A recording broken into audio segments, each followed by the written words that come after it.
Faithfully delivering value, exploring great books worldwide. Hi, this is Sally's Book Talk. Today, I'm interpreting this book called Austrian History, authored by a senior researcher at Princeton University in the U.S. Austrian history and culture expert Stephen Beller. The Republic of Austria is located in Central Europe with a land area over 83,000 square kilometers, comparable to Chongqing in China, but with a much smaller population. Data from 2019 shows Austria's total population is about 8.87 million, a bit less than Hangzhou.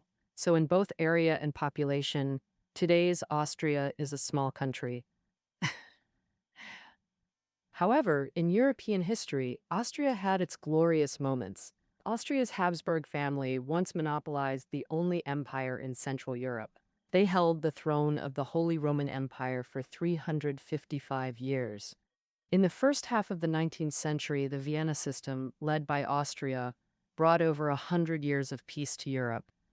And after that, although Austria's national power declined, the Austro-Hungarian Empire, established in 1867, still encompassed vast territories, and countries like Hungary, Poland, Czechoslovakia, and Bosnia were under its rule. The Austro-Hungarian Empire was one of Europe's five great powers, alongside Britain, France, Germany, and Russia. So, Austria was also a cultural giant, especially its capital, Vienna. Since the 18th century, it has been a European cultural landmark. Classical musicians Haydn, Beethoven, and Mozart resided in Vienna, known as the Vienna Three. In the early 20th century, Vienna was even more brilliant with stars, including the founder of psychoanalysis, Freud, philosophy founder Wittgenstein, literary giant Zweig gathered here. Later, Joseph Schumpeter in economics, and Austrian school figures Mises and Hayek were also University of Vienna students. And, yet, such a vast empire disintegrated after World War I, leaving only Austria proper. In World War II, it acted as an accomplice to Nazi Germany, having a dark history. Fortunately, post-war, Austria found its place in Europe, acting as a bridge between the West and the Soviet Union. Meanwhile, with economic development, it became one of Europe's wealthiest nations. Today's book, Austrian History, fully narrates Austria's journey from a peripheral region to a multi-ethnic empire, eventually becoming a nation-state. My narration will be divided into 5 parts. Part 1, the origin and formation of Austria. Part 2, the vast Holy Roman Empire. Part 3, the dilemma of a multi-ethnic empire. Part 4, the success and failure of the Austro-Hungarian Empire. Part 5, from Nazi accomplice to permanent neutrality. All right, now let's begin with Part 1, the origin and formation of Austria. When discussing the history of European nations like Italy, Britain, France, and Spain, one colossal presence is inescapable: the Roman Empire, because at its peak, its territory encompassed all these nations, and Roman civilization profoundly influenced them. But Austria is an exception. Apart from a few southwestern areas, most of present-day Austria was never ruled by Romans, largely due to geography. The Alps in southern Austria stretch over 1,000 kilometers, combined with dense primeval forests, forming a natural barrier that blocked Roman expansion. Even today, Austria has 47% forest coverage, a truly green nation, let alone millennia ago. Against such terrain, even mighty Roman legions halted their advance.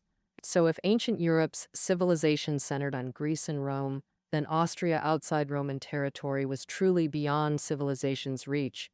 Here lived Germanic and Slavic tribes, practicing primal religions and semi-agricultural lifestyles, until the mid-late 10th century brought change. From then on, nomadic magiars from the Ural Mountains frequently crossed Austria to raid the Hungarian plains to the east. In 976 AD, German King Otto II appointed Leopold I as count to guard the kingdom's eastern frontier. This territory extended from western Austria to Leopold's homeland at Babenberg in northern Bavaria, Austria's first formal governance structure. The name Austria emerged from this, derived from Old German meaning Eastern Realm. Thus, Austria became part of the German lands. Leopold I reigned 18 years, passing his title to his son and establishing Babenberg hereditary rule over Austria. They successfully repelled Magyar invasions while expanding eastward to claim vast territories. The Babenberg family began focusing on domestic affairs, encouraging German immigrants to settle in Austria, cultivate farmland, and open trade routes. Thus, manors and towns sprang up, and Austria entered the feudal era. Among these emerging towns, Vienna stood out as the most remarkable. Vienna sits on the middle Danube, with westward access to Germany's heartland and eastward routes to the Kingdom of Hungary and the Byzantine Empire. So, Vienna quickly became a trade hub between Western and Eastern Europe. But within the German kingdom, Austria remained a remote frontier region until Henry II emerged. In 1147, Germany and France jointly launched the Second Crusade. Count Henry II of Austria led troops to join. Afterwards, as a reward, German King Frederick I promoted Henry II to duke, elevating Austria to a duchy. He then made Vienna the capital, a status lasting over 870 years. Through all changes, Vienna has stayed Austria's political center, though sadly, the Babenberg family's golden age didn't last. The title of Austrian Duke eventually fell to another great family, the Habsburgs. So, what's the backstory of this family? Around 1020, a count built a castle in northern Switzerland. One day, the count saw a hawk perched on the wall, so he named the castle Habsburg, using the German word for hawk. The count's descendants thrived there, adopting Habsburg as their family name. But here's the puzzle. How did a Swiss noble replace the Babenbergs as Austria's ruler? This leads to the local context of the Austrian duchy and the broader situation in the German kingdom. First, let's cover the small environment of the Austrian duchy. In 1246, Duke Frederick II of Austria died without a male heir. The Babenberg family's title inheritance, Austrian nobles decided to invite King Ottokar II of Bohemia, their northern neighbor, to marry a Babenberg woman, granting her Austria. This marriage seemed to settle things, but shifts in Germany's big climate introduced uncertainty. Coincidentally, the Hohenstaufen family, long inheriting the German throne, faced a succession crisis from 1254, causing a vacant throne known as the Great Interregnum. Regional princes rose. Germany split into feudal states that clashed and coveted the crown, fueling Ottokar II's ambitions. With the Kingdom of Bohemia and Duchy of Austria under his control, he aggressively pursued his ambitions, showing strong momentum toward claiming the German throne. However, the princes were unwilling to accept a powerful king as it would harm their interests. So, Germany temporarily set aside internal conflicts to elect a new king against Ottokar II. They chose Rudolf the Habsburg family, which originated in Switzerland, but had long served the German kingdom. Rudolf I himself was a seasoned warrior, making him highly suitable to lead military campaigns. Moreover, precisely because he wasn't native German, the princes believed Rudolf I had shallow roots and would be easy to control. In 1273, Rudolf the Redhead ascended as King of Germany. 5 years later, he led a large army and defeated and killed Ottokar II in the fields northeast of Vienna. After victory, Rudolf I seized the Duchy of Austria, turning it into family territory. This move proved more valuable than becoming German king, since kingship was elected and might not pass to descendants. Rudolf I's son didn't become king, but the domain was hereditary, so his descendants always held the Austrian dukedom. From then on, the Habsburgs used Austria as their base, painstakingly managing it for over 630 years. My narration now enters part 2, the reign of the Holy Roman Empire. For the first 100+ years, the Habsburgs focused on building administrative and taxation systems to strengthen Austrian rule. Vienna developed into a prosperous metropolis, and the Habsburgs gained feudal privileges like judicial jurisdiction in their fiefdom, tax exemption from German kings, and only symbolic military service. During wartime, Austria only needed to provide the king 12 soldiers. For external expansion, the Habsburgs seized Tyrol in the Alps and extended influence into Italy. But at this stage, the Habsburgs hadn't entered German nobility's highest circle. Above them remained 7 prince-electors and an emperor. What are prince-electors? They were princes with the privilege of electing the king. There were 7 prince-electors total, including the Archbishop of Cologne, Duke of Saxe-Wittenberg, King of Bohemia, and others. The emperor refers to the Holy Roman Emperor. This title originated with Otto, founder of the German kingdom. In 961 AD, the Pope crowned Otto emperor, marking the Holy Roman Emperor's beginning. The Holy represents divine right of kings, while Roman signifies that just as Roman emperors ruled all Romans, the Holy Roman Emperor ruled all Germans. After mid-13th century, with German principalities fragmented, the Holy Roman Emperor title became nominal, but Emperor of all Germans remained appealing as a link between Germany and the Roman Church, so it endured. The Holy Roman Emperor selection process worked like this. The 7 prince-electors elected the German king, who then traveled to Rome for papal coronation as Holy Roman Emperor.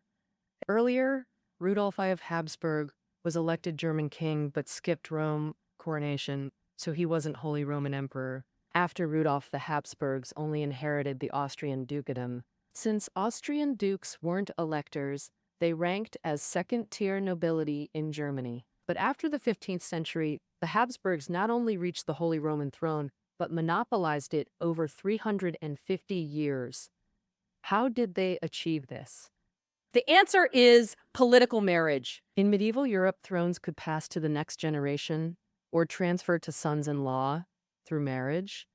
The Habsburgs took this path. In 1419, Bohemia, today's Czech Republic, erupted in massive peasant uprisings. The Bohemian king panicked and sought help from neighboring Austria. Archduke Albert of Austria seized the opportunity, offering military aid in exchange for marrying the Bohemian princess to suppress the rebels. Later, Albert inherited the Bohemian throne as son-in-law and was elected German king. After Albert's death, his cousin Frederick III succeeded him, further elevating the Habsburg status. On March 18, 1452, the Pope crowned Frederick III in Rome, declaring him Holy Roman Emperor.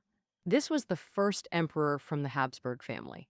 Frederick III reigned over half a century, with little notable political accomplishment, faithfully delivering value, exploring great books worldwide. Hi, this is Sally's Book Talk. Today, I'm interpreting this book called Austrian History, authored by a senior researcher at Princeton University in the U.S. Austrian history and culture expert Stephen Beller. The Republic of Austria is located in Central Europe, with a land area over 83,000 square kilometers, comparable to Chongqing in China, but with a much smaller population. Data from 2019 shows Austria's total population is about 8.87 million, a bit less than Hangzhou. So in both area and population, today's Austria is a small country. However, in European history, Austria had its glorious moments. Austria's Habsburg family once monopolized the only empire in Central Europe. They held the throne of the Holy Roman Empire for 355 years. In the first half of the 19th century, the Vienna system led by Austria brought over 100 years of peace to Europe.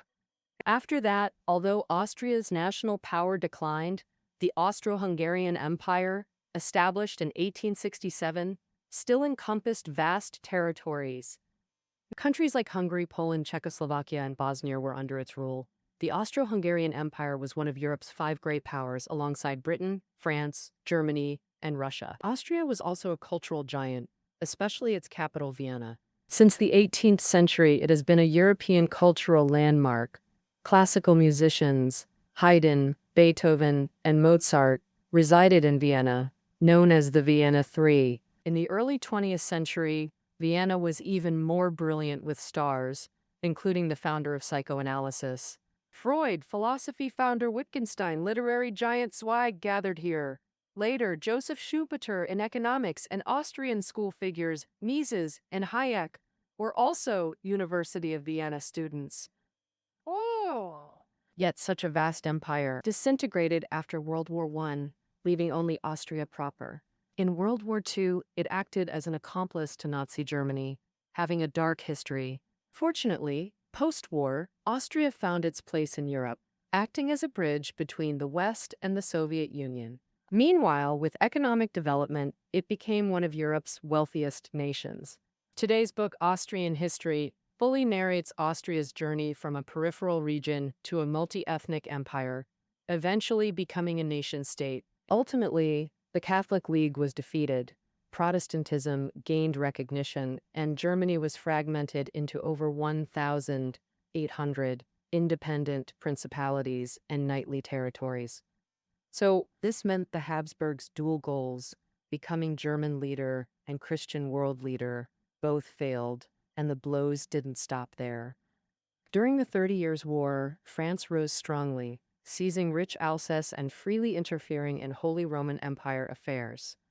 And moreover, with Austria bordering France, Austrian power was severely weakened under French pressure, further diminishing Habsburg's strength. Correspondingly, in northeastern Germany, far from France, a small state called Prussia quietly emerged. In 1740, Prussia seized the textile-rich Silesia from Austria. In 1785, Prussia united with Saxony, Hanover, and 15 other states to form the German Princes' League, showing clear signs of breaking from the Holy Roman Empire. In other words, as France and Austria fought like clans and sandpipers, Prussia benefited like the fishermen, growing steadily while the Holy Roman Empire became nominal, awaiting its final blow. In the late 18th century, France's revolution abolished monarchy and established the French Republic. Influenced by this, the Rhine region broke from the Holy Roman Empire to form the Republic of Mainz. Facing a common enemy, Austria and Prussia set aside grudges to join Britain and Spain in an anti-French coalition that overthrew the Republic. But this didn't last long. As Napoleon rose to power and became emperor, France expanded outward, and the anti-French coalition suffered repeated defeats. In November 1805, French troops occupied Vienna, forcing the Habsburgs to flee in panic. After the war, Napoleon forced Francis II to relinquish the Holy Roman Emperor title and dissolved the empire. This rare millennium-old empire in European history came to its end. For the Habsburgs, even the nominal title of Emperor of all Germans was lost. Francis II rebranding effort as the Austrian Empire as the Austrian Empire. His crown became that of Austrian Emperor, though in reality this so-called emperor had become a French vassal. Naturally resentful, Francis II followed his foreign minister Metternich's advice, temporarily endure and deploy the Habsburgs' signature skill. Political marriage. Diplomatic historical narrative. In 1810, Francis V married his daughter Marie-Louise to Napoleon. A year later, Louise gave birth to Napoleon's only heir, Napoleon II, which greatly improved relations between France and Austria. Of course, Metternich knew that Austria alone couldn't topple Napoleon. All he could do was wait and see.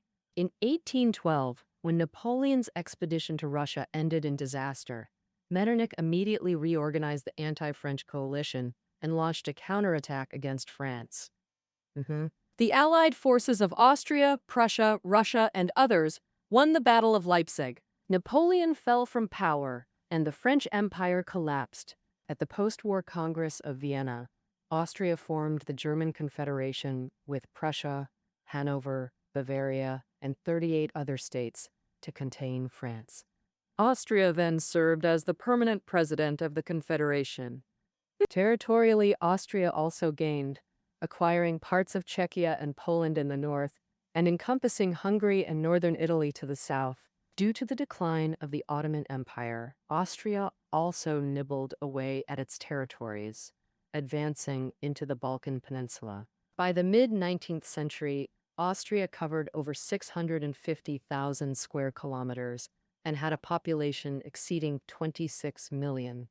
Vienna also became a major metropolis, on par with Paris and London. Purely in size, Austria had once again become a great empire. But like the saying, what brings success also brings failure, Austria rose by suppressing the French Revolution and would thus bear a heavy historical burden. Although the Congress of Vienna suppressed the French Revolution, revolutionary ideas like freedom, democracy, and national independence had already spread throughout Europe via the Napoleonic Wars, and Austria, which rose by suppressing the revolution, naturally became the antithesis of revolution. The rulers and the Habsburg family were seen as symbols of backwardness and reaction. And this wasn't entirely unfair, because Metternich's Vienna system aimed to restore the old order before the French Revolution. The old order strived to uphold the monarchy. And of course, Austria had its difficulties. It was a multi-ethnic empire, with not only Germans but also Italians, Czechs, Hungarians, Poles, Slavs, and others within its borders.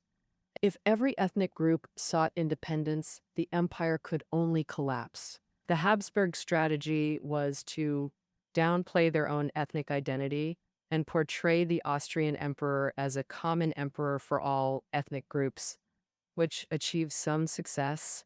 But this strategy ran counter to the rising national consciousness since the French Revolution, so Austria could never eliminate ethnic independence demands, which peaked in 1848. That year, independence movements emerged in northern Italy, Czechia, Hungary, and elsewhere. Simultaneously, liberals, mainly from the bourgeoisie, demanded constitutional monarchy. These combined forces struck the empire hard. Ugh. Ultimately, the emperor agreed to establish an imperial parliament, achieving constitutional monarchy to some extent, while suppressing independence demands by force. However, compliance was superficial. The crisis remained unresolved, merely hidden. When it rains, it pours. While Austria struggled with ethnic issues, resurgent Prussia's ambition became clear: to replace Austria as Germany's leader. Prussia coaxed 80% of German states into forming a customs union, deliberately excluding Austria, thus severing Austria's economic ties with other German states. Meanwhile, Prussia massively expanded its armaments, preparing to remove Austria as a stumbling block through war. In 1866, the Austro-Prussian War erupted. Prussia had industrialized and modernized its military. In contrast, Austria remained agricultural, with military organization half-century outdated. Predictably, Austrian forces lost every battle, thoroughly defeated. The war dissolved the German Confederation, expelling Austria from Germany's unification process. In 1871, Prussia unified Germany, establishing the German Empire. Did this mean Austria and Germany parted ways? It's not that simple. Now we'll cover part 4, the success and failure of the Austro-Hungarian Empire to address this. After losing the war, independence demands resurfaced among Austria's ethnic groups, with Hungarians particularly vocal. Hungarians comprised about 20% of the empire's population. Emperor Franz Joseph couldn't ignore them and sought appeasement. In 1867, Joseph reorganized the Austrian Empire into the Austro-Hungarian Empire, elevating Hungary to equal status with Austria. Hungary gained its own parliament, military, and administration, free from Austrian interference, effectively semi-independent. The only bond linking Hungary and Austria was Emperor Franz Joseph of Austria-Hungary, also King of Hungary, and his wife, Duchess Elizabeth, known as Sisi. Austrian nobility generally looked down on Hungarians, considering them uncivilized and crude. Sisi was an exception. Compared to the conservative Austrian court, she preferred the passionate Hungarians.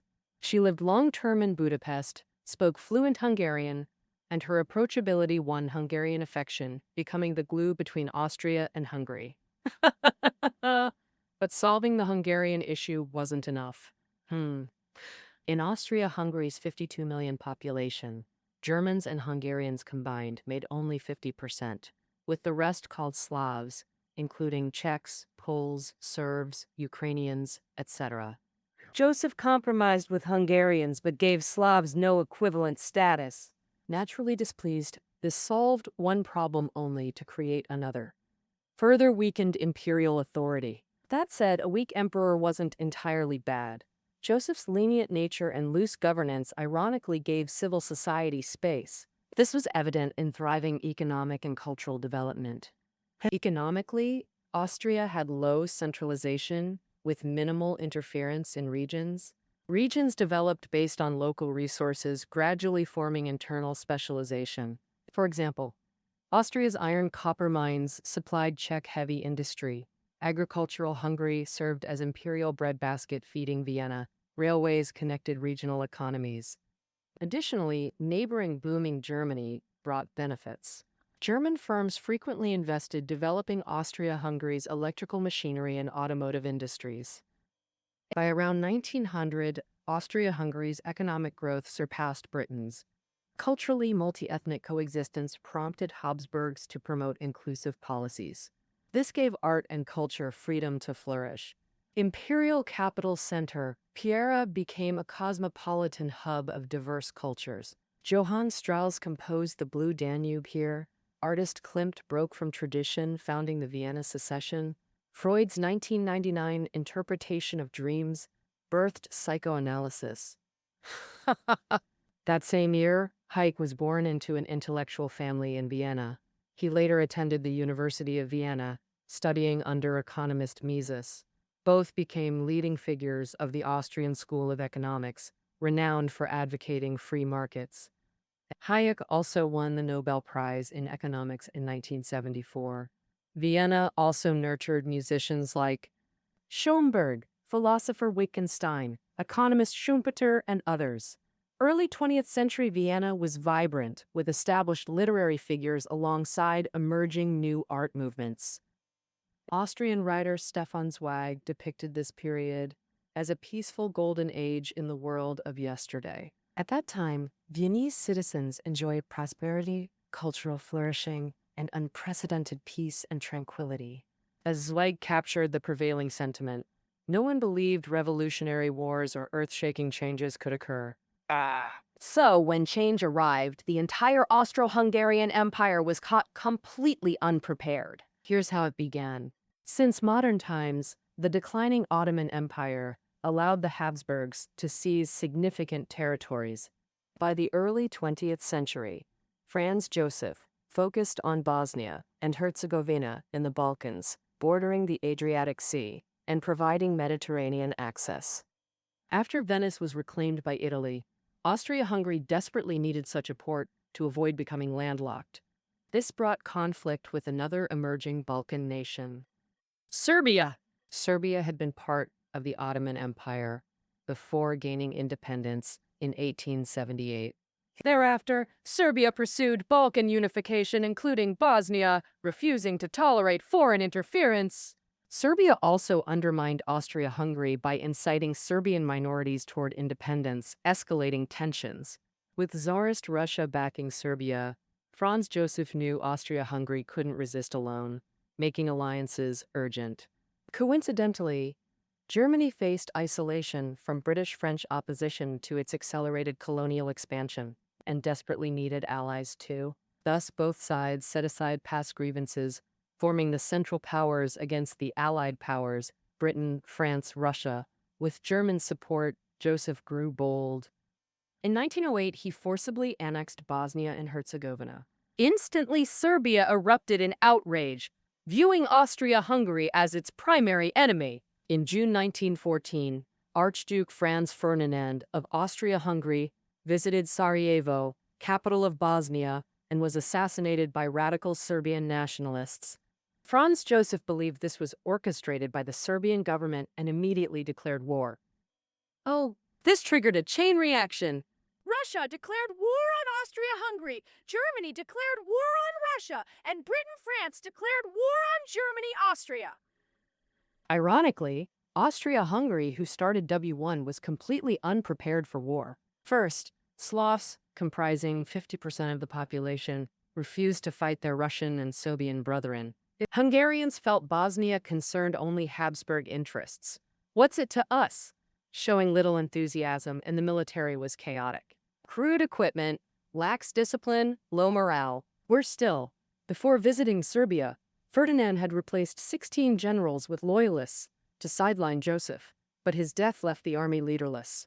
Discretion was wise, but disaster struck because Emperor Joseph, at 87, was senile and erratic, and as emperor, no one could restrain his recklessness. Thus, Austria, Hungary, and the whole world were dragged into the war quagmire. For Austria-Hungary, WWO was an utter disaster.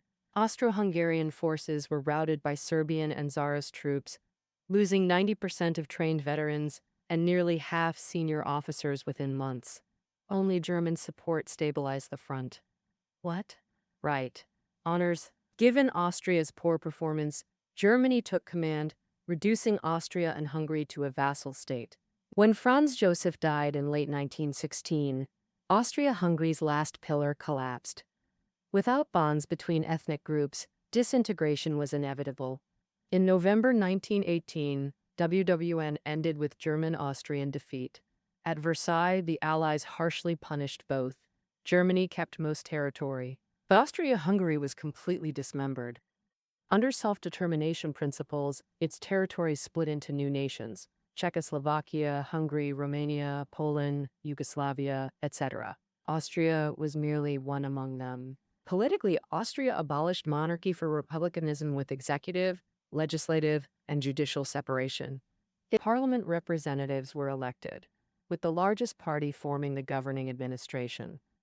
Thus ended the 50-year Austro-Hungarian Empire and 640-year Habsburg rule.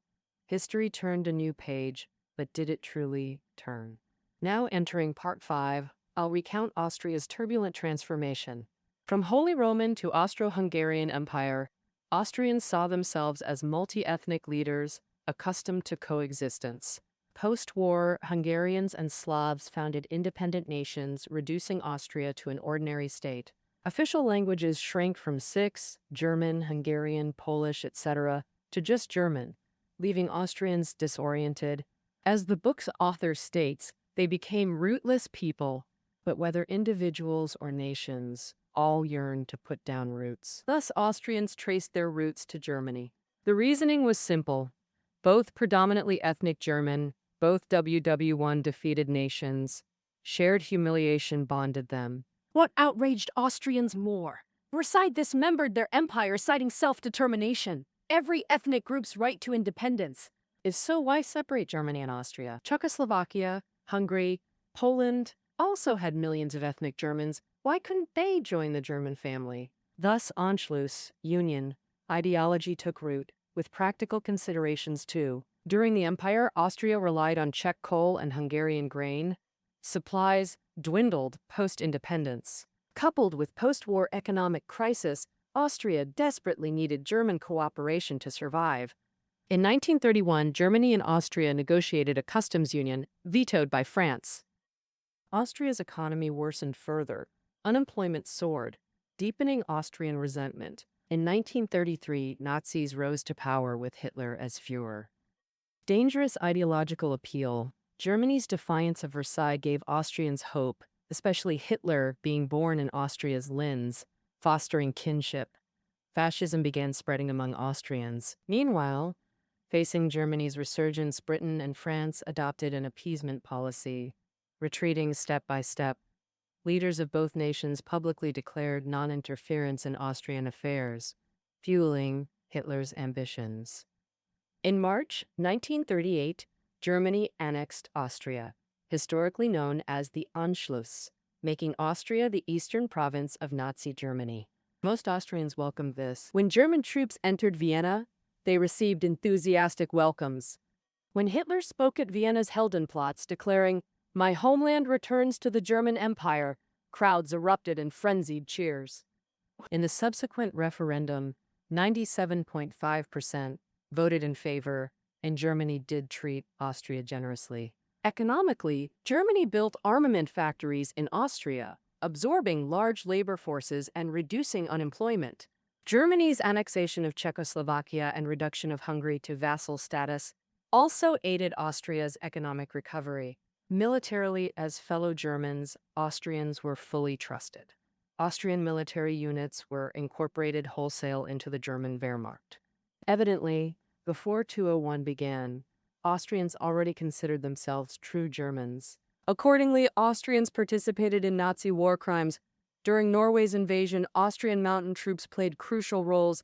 In the Balkan campaign, Austria's familiar with local terrain served as vanguard forces. Austrian forces actively suppressed Yugoslav partisans, and many Austrians joined the 1941 invasion of Soviet forces. Most horrifying was their participation in Jewish persecution. Thanks to inclusive policies, Jews thrived in Austria-Hungary, contributing significantly to culture, finance, and industry. After Anschluss, Nazis confiscated Jewish property, forcing immigration. Those remaining were sent to concentration camps with predictable fates.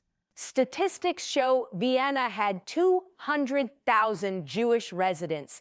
By war's end, only about 8,800 survived. Many Austrians joined the SS managing concentration camps, becoming executors of genocide policies. Scholars estimate Nazis murdered over 6 million Jews during World War II, with Austrians bearing responsibility for approximately 3 million deaths each. So, Austrians who committed such crimes should have been tried after the war, like Germany, but they slipped through the net. How come? Well, ultimately, it's all about international politics. After WHO, relations between Western nations and the Soviet Union got increasingly tense, gradually turning confrontational, and the Cold War kicked off. Back then, Eastern European countries like Czechoslovakia, Poland, Hungary, plus East Germany, all became Soviet satellite states. So, Austria ended up on the front line as the first barrier against Soviet expansion. If Austria fell, all of Western Europe would be in big trouble. In this situation, Western powers focused on propping up Austria instead of punishing past crimes. Austrian POWs got lenient treatment, released without much scrutiny, way better than German prisoners. In summer 1947, the U.S. launched the Marshall Plan, giving massive aid to Western Europe, with Austria scoring $1 billion. U.S. forces also paid Austria $300 million in occupation costs, averaging $140 per Austrian. West Germans only got $19. Over half that cash went into industry and infrastructure, fueling Austria's comeback. Austrians played it smart too, starting to cover up their historical wrongs. They spun the Anschluss as Germany's first takeover of another country, making Austria out as the Nazis' first victim.